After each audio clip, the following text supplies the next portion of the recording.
نماز کی ہر رکعت میں سورہ اخلاص پڑھنا، فرض نماز میں ہر رکعت میں سورہ اخلاص پڑھ سکتے ہیں۔ خلیفہ شاہ نیو یارک سے پڑھ سکتے ہیں، نماز ہو جائے گی۔ حدیث میں آتے ایک صحابی نماز میں بار بار سورہ اخلاص پڑھتے تھے، آپ نے ان کو بلا کے پوچھا، انہوں نے کہا مجھے اس سے محبت ہے، تو آپ نے ان کو جنت کی بشارت دی۔ تو اگر کسی کو عقیدہ توحید سے محبت ہے، اللہ تعالیٰ کی توحید ہے، اس میں اس نیت سے پڑھتا ہے، تو انشاءاللہ کوئی حرج نہیں ہے، لیکن نارملی یہ عمل ناپسندیدہ ہے۔ صحابہ نے شکایت بھی اسی وجہ سے کی تھی نا کہ نبی کا عام معمول یہ نہیں تھا، تو بہتر یہی ہے کہ ایک رکعت میں کوئی سورت پڑھیں، دوسری میں دوسری پڑھیں، تیسری میں تیسری سنتیں پڑھ رہے ہیں تو تیسری میں کوئی اور سورت، بہتر یہی ہے۔ کبھی کبھار اگر ہو جائے تو کوئی حرج نہیں ہے۔ عصر سے پہلے نفل نماز کا حکم، عائشہ صاحبہ نیو یارک سے پوچھتی ہیں عصر سے پہلے نفل نماز پڑھ سکتے ہیں؟ پہلے جتنی چاہیں پڑھیں، بعد میں نہیں پڑھ سکتے۔ عصر کی نماز کے بعد نفل پڑھنا جائز نہیں ہے۔ ہاں قضاء عمری پڑھ سکتے ہیں، یا کوئی اور قضا نماز ہو جائے تو وہ پڑھ سکتے ہیں، لیکن نوافل عصر کے بعد نہیں پڑھ سکتے، پہلے جتنے چاہیں پڑھیں۔ نماز میں آنکھ بند کرنا جائز ہے؟ کیا نماز میں آنکھ بند کر سکتے ہیں اور کتنی دیر تک؟ عابد خان سعودی عرب سے۔ نماز میں آنکھ بند کرنا مکروہ ہے، ناپسندیدہ ہے، کیونکہ نبی صلی اللہ علیہ وسلم ہمیشہ آنکھیں کھول کے نماز پڑھتے تھے، تو اس لیے بہتر یہی ہے کہ نماز میں آنکھ کھول کے نماز پڑھیں آپ۔ اندھیرے میں نماز پڑھنے کا حکم، اندھیرے میں نماز پڑھنا ممنوع ہے یا نہیں؟ عثمان غنی آئی لینڈ سے۔ کوئی ممنوع نہیں ہے، پڑھ سکتے ہیں۔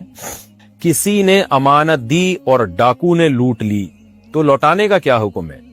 ایک دوست نے مجھے کچھ رقم کہیں پہنچانے کے لیے دی، ایئرپورٹ سے گھر جاتے ہوئے مجھے لوٹ لیا گیا۔ کراچی کس سے لگ رہا ہے، لیکن یہ ہیں تو سعودی عرب کے۔ سعودی عرب میں نہیں ہوا ہوگا، یہ آپ کے ساتھ کراچی میں ہوا ہوگا۔ خیر، اب اس رقم کو لوٹانے کے بارے میں کیا حکم ہے اور بہتر کیا ہے؟ جزیل احمد صدیقی سعودی عرب سے۔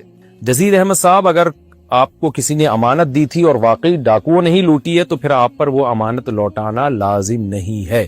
کسی کے پاس بھی جب امانت رکھوائی جائے نا، تو اس کے اپنے کسی قصور کے بغیر اگر وہ ضائع ہو جائے تو پھر اس پر لوٹانا واجب نہیں ہے۔ ہاں، اس طرح سے اس نے وہ امانت رکھی کہ ضائع ہونے کا خطرہ تھا، مثال کے طور پر لاکر کے بغیر باہر ہی ڈال دی اس نے، اور خطرہ ہے کہ چور رہ جائے گا، تو پھر اس کا مطلب پھر یہ ذمہ دار ہوگا، کیونکہ اس نے کوتاہی کی ہے۔ اس نے اگر اپنی طرف سے کوتاہی نہیں کی اور ڈاکوؤں نے لوٹ لیے تو پھر اس پر لوٹانا لازم نہیں ہے۔ اب اگر آپ وہ پیسے یوں کرتے ہوئے جا رہے تھے، ڈاکوؤں کو دعوت دے رہے تھے، تو پھر تو آپ قصوروار ہوں گے، آپ پر لوٹانا لازم ہوگا، لیکن آپ نے بیگ میں رکھے تھے، جیب میں رکھے تھے، جہاں بھی سیف جگہ پہ رکھے تھے، پھر ڈاکوؤں نے لوٹ لی، تو اب آپ پر لوٹانا کچھ بھی لازم نہیں ہے۔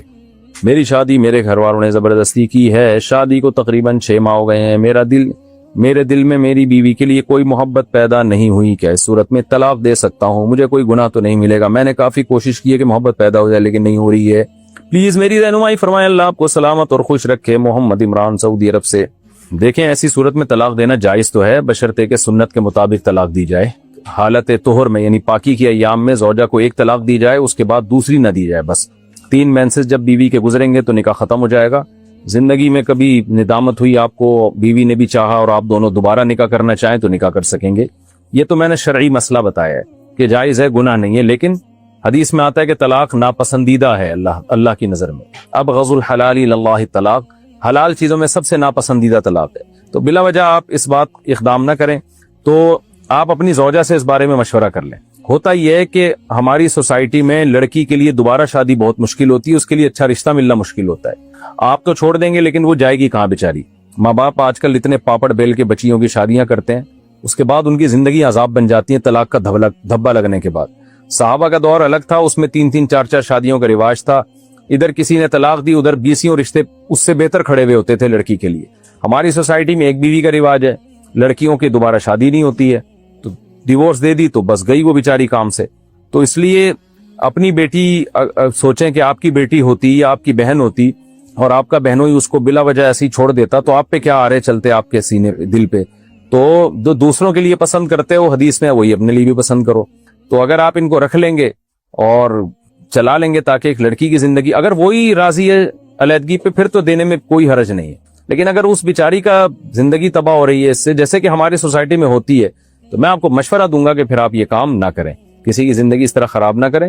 خاص طور پہ آپ کے پاس دوسری شادی کا آپشن ہے، اس کو بھی رکھ لیں، ایک اور شادی کر لیں آپ، تاکہ آپ کے لیے ان کو بھی برداشت کرنا آسان ہو جائے جس کی محبت آپ کے دل میں پیدا ہو نہیں رہی ہے، اور دوسرے طریقے پیدا کریں محبت پیدا کرنے کے، اور خاندان والوں کو بھی ملا لیں ساتھ میں کہ بھئی کیا وجہ ہے، بیوی میں کیا خرابی ہے جو آپ کو محبت نہیں ہو رہی ہے۔ تو بعض دفعہ آدمی میں کوئی فالٹ ہوتا ہے, اس کو محبت لیس ہوتا ہے, وہ بیچارہ کسی سے ہو ہی نہیں سکتی اس کو محبت, وہ اتنا پتھر دل ہوتا ہے. تو ایسا نہ ہو آپ کے اندر ہی فالٹ ہو, پھر کوئی اور آئے گی اس سے بھی آپ کو محبت نہیں ہوگی. تو مسئلے کے لحاظ سے جو مسئلہ تھا شرعی, وہ تو میں نے قانون تو بتا دیا. باقی مشورہ میرا یہی ہے کہ آپ حتی الامکان گھر بسانے کی کوشش کریں. محبت عام طور پر پیدا ہو جاتی ہے جب ساتھ رہتے ہیں, تو ہو ہی جاتی ہے محبت. اولاد ہوگی اور آپ کے پاس دوسری کا آپشن ہے, آپ ایک اور شادی کر لیں, اس کو بھی رکھ لیں, ایک اور کر لیں, تو نہ دیں. مشورہ میرا یہی ہے. محمد حفیظ فیصل آباد سے, بہت سے لوگوں نے موویز, فلمز اور کارٹونز وغیرہ USB موبائل میں بھرنے کی دکانیں کھولی ہوتی ہیں جس سے وہ اپنی کمائی کرتے ہیں, تو کیا ان کی کمائی حلال ہوگی یا نہیں؟ دیکھیں, موویز وغیرہ حرام, یہ تو ناجائز ہیں بالکل. ان کو بھرنے کی کمائی تو بالکل حرام ہے. البتہ کارٹون وغیرہ میں گنجائش ہو سکتی ہے, لیکن موویز وغیرہ ان کو کاپی کر کے دینا یہ جائز نہیں ہے, اور اس کی آمدن بھی حرام ہے. مجھے فینسی بلیاں پالنے کا شوق ہے. ایک آوارہ بلی رات میں آ کر فینسی بلی کے بچے, آوارہ بلہ رات میں آ کر فینسی بلی کے بچے کھا جاتا ہے. کیا میں اس آوارہ بلے کو کسی طریقے سے مار سکتا ہوں؟ کوئی گناہ تو نہیں ہوگا؟ دیکھو میرے بھائی, بلیاں پالنا جائز ہے, پسندیدہ کام نہیں ہے. نبی صلی اللہ علیہ وسلم نے بلی کی اجرت کو بھی ناجائز قرار دیا ہے, اگرچہ جمہور علماء کے نزدیک وہاں ناجائز سے حرام مراد نہیں ہے, مکروہ مراد ہے, کراہت ہے. یعنی بلی اگر کسی نے بیچ کے پیسے کمائے تو وہ بھی جمہور علماء کے نظر میں وہ حرام نہیں ہے, لیکن کوئی پسندیدہ کاروبار بھی نہیں ہے. تو حلال جانوروں کو پالا کریں, حلال جانوروں کو رکھا کریں, ان سے دل بہلایا کریں. ان کے گوشت میں بھی اللہ نے برکت رکھی ہے, ان کے دودھ میں اللہ نے برکت رکھی ہے, اور جو پرندے ان کے انڈوں میں اللہ نے برکت رکھی ہے. حلال پرندوں کو کھائیں, ان کے انڈوں کو بیچیں, ان سے چوزے نکالیں. یہ بلی کیا کرے گی آپ کو سوائے بلی کے بچے دینے کی؟ نہ وہ کاٹ کے کھائے جا سکتے ہیں. آپ کہہ سکتے ہیں بھائی دل بہلاتا ہوں میں بلی سے, تو بکری سے بھی دل بہلایا جا سکتا ہے, گائے سے بھی بہلایا جا سکتا ہے, مرغیوں سے بھی بہلایا جا سکتا ہے, اور بھی بہت سے حلال جانور ہیں جن سے دل بہلایا جا سکتا ہے. تو بلی ہی پہ کیوں عاشق ہو گئے آپ؟ باقی یہ کہ دل بہلانے کے لیے بچے پالیں آپ, بلیاں کیوں پال رہے ہیں؟ چھوٹے چھوٹے بچے بلیوں سے زیادہ, انسان کا چھوٹا بچہ بلی کے بچوں سے زیادہ پیارا ہوتا ہے. خیر, یہ تو میرے مشورے تھے, آپ کو عمل کرنا چاہیں تو ٹھیک ہے, نہیں تو بلیاں ہی پال لیں آپ. جائز تو وہ بھی ہے, ناجائز تو نہیں ہے, لیکن کوئی شریعت میں یہ کوئی زیادہ حوصلہ افزائی والا عمل نہیں ہے. رہا یہ مسئلہ کہ وہ بلہ آگے بلی کے بچے کھا جاتا ہے, تو آپ بلے کو کھا جائیں, یعنی مطلب یہ کہ مار دیں آپ اس کو. تو اس لیے مار سکتے ہیں بلے کو, لیکن اس طرح سے ماریں تکلیف کم سے کم ہو اس کو.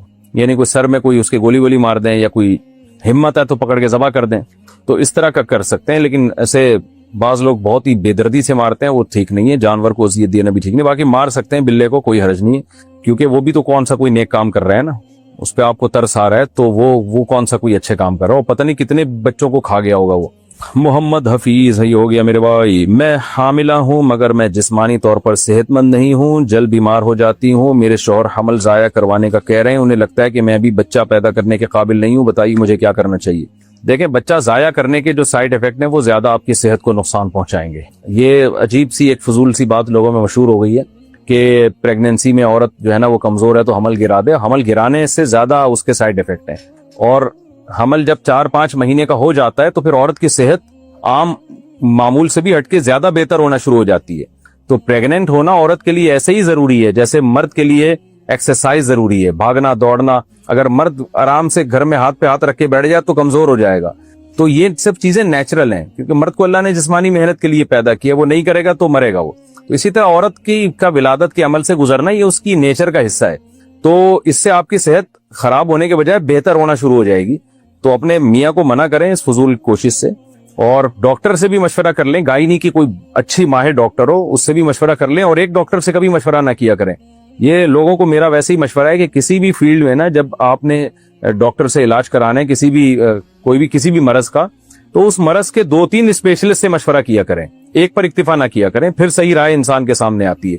تو گائنی کی جو بھی اسپیشلسٹ ڈاکٹر ہیں, 2-3 ڈاکٹروں سے آپ مشورہ کر لیں کہ میری جان کو کوئی خطرہ ہے یا کیا ہے, وہ آپ کو صحیح گائیڈ کر سکیں گی. اور ویسے بھی حمل جب 4 مہینے کا ہو جائے تو پھر تو گرانا بالکل حرام ہے. 4 مہینے سے پہلے اگر خدا نہ خواستہ آپ کو مرنے کا خطرہ ہے تو پھر تو گرا سکتی ہیں. نارملی 4 مہینے سے پہلے بھی جب حمل ٹھہر گیا تو پھر گرانا جائز نہیں, کیونکہ انسانی زندگی اب اس سے متعلق ہو چکی ہے. اب ہارٹ بیٹ پیدا ہو جاتی ہے بچے میں, تو اس کو بھی گرانا جائز نہیں ہے. وہ بھی ایک انسان ہے جس کے, یعنی ایک ایسا جرثومہ ہے جس کو انسان بننے کے لیے اللہ نے سلیکٹ کر لیا ہے. اب زندگی کا حق اس سے متعلق ہو گیا ہے, تو اس کو بھی اب گرا نہیں سکتے. تو مذہبی لحاظ سے یہ پابندی ہے, اور صحت کے لحاظ سے بھی آپ کو نقصان ہوگا اس میں. اور اگر یہ شروع کے میں ہر عورت کو تکلیف ہوتی ہے, بہت سارے مسائل سے گزرتی ہے جب پریگنینسی ہوتی ہے. اس کے بعد 6-7 مہینے میں جو ہے وہ نارمل حالت ہو جاتی ہے, بلکہ پریگنینسی میں عورت کی صحت عام حالت سے زیادہ اچھی ہوتی ہے. عام طور پر یہ مشہور کر دیا میڈیا نے کہ عورت کمزور ہو جاتی ہے, یہ ہو جاتا ہے, وہ ہو جاتا ہے. جب عورت کو پریگنینسی نہیں ہوتی نا, تو وہی خون جو بچہ بننے میں استعمال ہوتا ہے وہ حیض کے ذریعے ضائع ہوتا ہے. اور میں نے ڈاکٹروں سے خود سنا ہے کہ وہ زیادہ اس میں عورت کی انرجی زیادہ یوٹیلائز ہوتی ہے. جو حیض کا خون ہر مہینے آ رہا ہے نا, تو جب پریگنینسی ہوتی ہے تو وہ خون آنا بند ہو جاتا ہے, ورنہ وہ اس طرح سے ضائع ہوتا ہے خون. تو یہ پروپیگنڈا بہت ہے پریگنینسی کے بارے میں اور حمل کے بارے میں نا سوسائٹی میں, اور خواتین ہماری اس پروپیگنڈے کا شکار ہے. تو صحت مند زندگی عورت چاہتی ہے تو اس کو یہ ولادت کے عمل سے اور بچہ پیدا کرنا, بچے کو فیڈ کرانا, یہ اسی طرح ضروری ہے جیسے مرد کے لیے بھاگ دوڑ کرنا. تو نہیں کریں گے تو وہ عمر بھی کم ہو جائے گی, موٹاپا بھی آئے گا, اور 20 قسم کی نفسیاتی بیماریاں پیدا ہوتی ہیں. یہ ساری پھر عورت کے لوازمات میں سے, لیکن نیچرل ہے یہ. تو عورت یہ جو حمل روکنا اور بچوں کی پیدائش میں بہت زیادہ وقفہ کر دینا, یہ سب فطرت سے لڑنے کے مترادف ہے.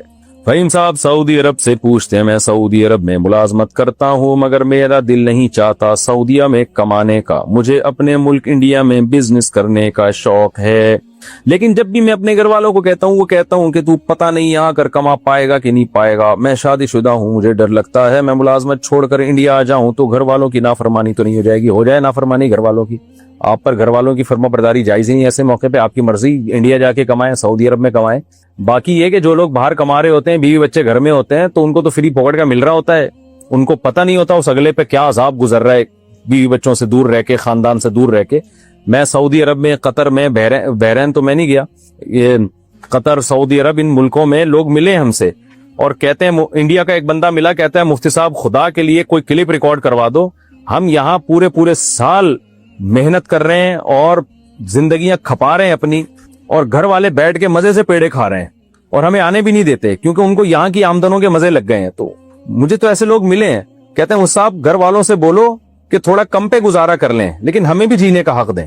ایک بندہ جاتا ہے بیرون ملک, وہ گدوں کی طرح کما رہا ہوتا ہے اور سارے پیچھے بیٹھ کے پیڑے کھا رہے ہوتے ہیں. اس کا خیال ہی نہیں ہوتا کہ یار اس کو آپ نے کیوں تنہا چھوڑا ہوا ہے. دوسرے ملک میں کوئی اپنی زندگی تھوڑی ہے.